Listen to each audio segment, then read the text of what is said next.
दरम्यान अंतरवालीतच एकही नोंद न सापडण्याबाबत मनोज जरांगेंशी संवाद साधला आमचे प्रतिनिधी कृष्णा केंडे यांनी. आपण पाहूया. ज्या गावात आंदोलन सुरू आहे त्या अंतरवली सराटी गावात देखील एकही नोंद मिळाली नाही. मात्र तरी देखील हा लढा टिचभरही कमी झालेला नाही. आपल्यासोबत जरांगे पाटील आहेत. हे सगळं ऐकल्यानंतरची आपली काय प्रतिक्रिया आहे? नाही मिळाल्या नाहीत का जाणून बुजून मिळून दिल्या नाहीत हा प्रश्न असू शकतो. 123 गावातही बऱ्याचशा नाही आहेत. भांबेरीत पण नाही आहेत, साष्ट पिंपळगावात पण नाही आहेत, उडी काळ्यात पण नाही आहेत, अंतरवालीत पण नाही आहेत. परंतु आमचं नाहीचा उद्देश नाही आहे. आपण विचारला तो चांगला प्रश्न आहे, त्याबद्दल नाही. पण आमच्या डोक्यात पण नव्हतं आहे की हे आपल्या नोंदीचं.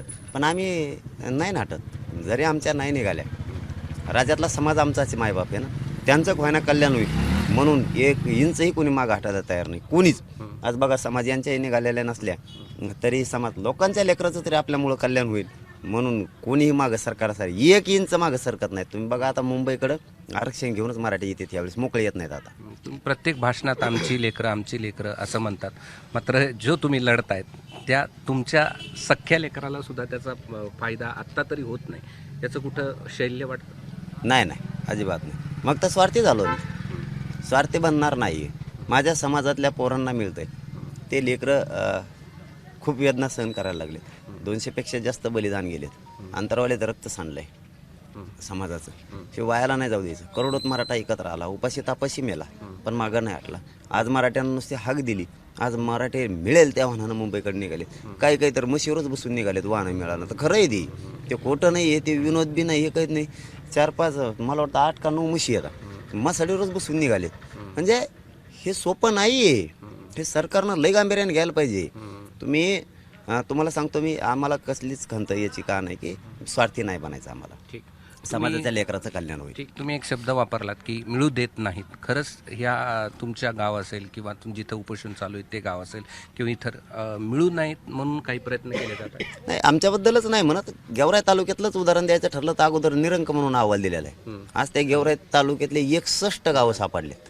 बघा किती भयानक आहे. नायगाव म्हणून आहे, तिथं निरंक म्हणून अहवाल आहे. आणि खाजगीत जर सापडलं तर खाजगीमध्ये नोंदी सापडायला लागल्यात.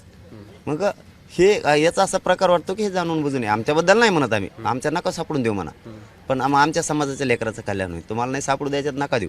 आमचा हट्टच नाही आहे. आम्ही मी पणातले नाहीत. हे मपलं, ही मपली मागणी, हे महाजमुळं झालं. मी पणात जगणारे आम्ही नाही. समाजाचं कल्याण होईल. सगळ्या आमच्या नाही मिळाल्या. 123 गावापैकी कोणी असा प्रश्न विचारला आतापर्यंत तुम्हाला की आपल्याच गावात नोंदी नाही? नाही कोणीच नाही विचारला. हे आपल्या माध्यमातून समजा योग्यच प्रश्न आहे तुमचा विचारला तो, पण कोणी विचारला नाही. कारण आम्ही झटत राहतोय, लढत राहतोय, संघर्ष करत राहतोय, समोर चालतोय. आम्ही मागं काय नाही बघितलं बोलून. आम्ही समोर चालत राहतो. समाजाचं कल्याण व्हायला लागलं. 54 लाख मराठ्यांचं कल्याण झालंय.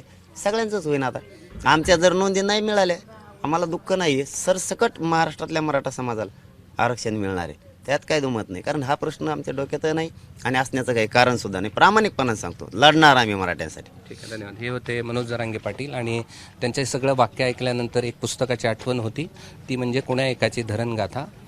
गोपाळ मोरे नावाचा एक व्यक्ती, आजही आपण पाहिलं तर नाशिक जिल्ह्यामध्ये गोपाळसागर नावाचं एक धरण आहे.